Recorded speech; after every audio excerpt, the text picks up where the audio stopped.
name's Taylor Kaczmarek. I was diagnosed with acute lymphoblastic leukemia on May 26, 2012. Ever since Taylor was a kid, he has had a passion for baseball.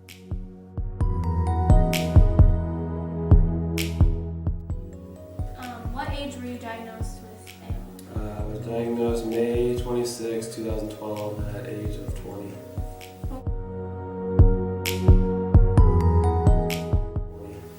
What was going on in your life when you were diagnosed? I just finished up my second year at junior college playing baseball and was awaiting the 2012 MLB draft along with going up to Alaska to play summer baseball. And complementing that also would be I was signed at the University of San Diego to play baseball as well. How did you feel when you were diagnosed? I was scared. A lot of people asked whether or not I was mad or scared, and there was a ton of emotions, but it was more scared because I really didn't know much about cancer or chemotherapy or anything like that. So.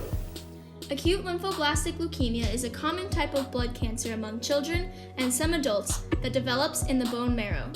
Bone marrow is the soft bone tissue inside our bones. ALL cancer cells emerge from cells in the bone marrow known as lymphocyte cells, which are white blood cells that work with our immune system. These lymphocytes mutate or do not develop properly, which causes them to become cancerous. These lymphocyte cells can also be referred to as immature lymphoblast cells as well. Once these cancer cells develop, they begin to infect the bloodstream when they enter. Through this, they can spread throughout the body to other organs and systems. All cancer cells, like ALL, are like copying machines gone crazy. They mutate and then reproduce rapidly and spread. Hence, the reason why cancer is so difficult to treat and commonly life-threatening. Unlike most cancer, ALL does not produce tumors, but there is the downfall that ALL is acute, which means it progresses rapidly, and if not caught and treated early enough, it can become fatal within a matter of months. The exact cause of ALL is unknown for most individuals, but fortunately, it does hold a high survival rate, especially for the younger children that are diagnosed with it. It is rare that ALL develops in adults, but is possible and more dangerous. Acute lymphoblastic leukemia has many negative effects on its victims, including chronic fatigue or weakness, dizziness, fevers, shortness of breath, easy bruising, anemia, bone or joint pain, and much more. Fortunately for Taylor, he was able to continue working out during his treatments for the most part because of his determination and drive. But for many patients, motivation is hard to obtain during painful treatments, which is why Taylor is such an inspiration. What kind of effects does it have on you? Or did it have when you were first diagnosed? Emotional, I was really healthy. I was into my working out and being fit and stuff, and so I went from 220 pounds to 180 pounds in a month and a half period. And it kind of just, the first 6 months of treatment were just horrible. You're tired and just didn't feel good, and it was just wanted to get through it. I'd sleep probably maybe 16 hours out of the day sometimes. What were some treatments that you had to have? I'm actually currently still in treatment, and treatment is 2.5 years long, and I couldn't even begin to start how many different chemos I took, but at the beginning they hit you with chemo, I think it was every other day or every day for a whole month, and it consisted of doxorubicin, methotrexate, there was prednisone, there was LT, spinal chemo, vincristine. I've probably taken over or had 10 different types of chemo put into me to get me cured and stuff like that. So there's totally different types, and with the treatment that I'm on, it's been refined twice so far. They've done multiple tests, and then they found out that the one I'm on right now is the best cure rate out of them all. And they just added a whole 24-hour chemo where I just stay overnight at Phoenix Children's Hospital. That one was a little intense, but I mean, it's gotten a lot easier after I hit the 9-month mark. And so that's where you hit the maintenance phase, and you take a pill. He takes 4 pills every night, and once a week you take another chemo, and once a month I come back and get a push, an IV push. So that's what consists of my treatment now. Did it change things that you could do before you were diagnosed?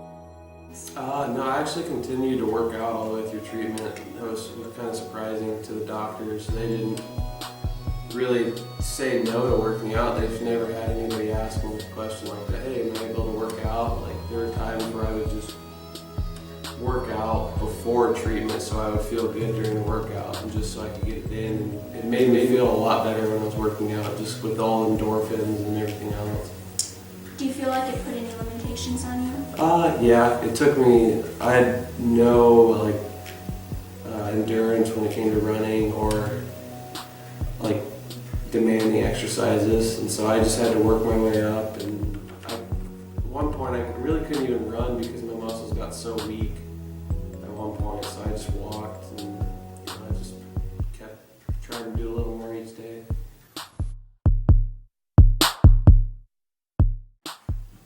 Baseball, I've been playing baseball for probably 15, 16 years, and it's been everything that I've done. It means a lot to me, and it helped me get through everything with my treatment. I took it as like a 9-inning baseball game, like my treatment, and took it in stages, and it really helped me, and it gave me something to fight for, and something that I really wanted to get back to doing and at a high level. I wanted to get back to the high level that I was at, and that was kind of my motivation and what was lingering in the back of my mind going to treatment. Because I feel like treatment can only do so much, but your body needs to have the mentality that it's going to heal itself and kill the cancer and get rid of it. So I felt like that was what was driving my mind. Yes, and I was also looking forward to the draft. There's going to be a higher round draft pick. The team that had been talking to me the most is the Royals, and I thought I was going to go within the top 12 to 10 rounds. So I was like, what am I going to do about that? USD, everything was just put on hold. And turns out the draft was June, 3rd, 4th, and 5th. And the Royals called me on the last day, and they drafted me anyways after finding out about me having leukemia, which is really cool.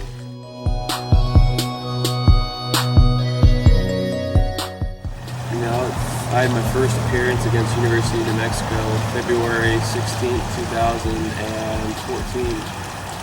And I did pretty well. I hit 88 miles an hour, which is close to what I was before. I was kind of surprised and just kept getting a little better every time I went out. Throughout his journey, Taylor had an immense amount of support from family, friends, and the community.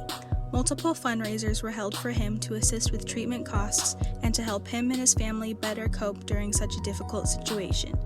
Along with this, his family and friends also participated in the Light the Night Walk on a team in his honor. Having people support you during difficult times is important, and Taylor is very grateful for those he had behind him.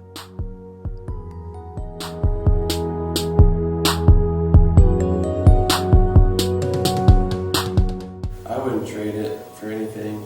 I don't know, some people may say it was the worst experience of their life, but I think it was the best. It kind of, not that I needed to be humbled, but it kind of humbled me and made me realize what's important in life. And it's just, now it's my turn to give back to people.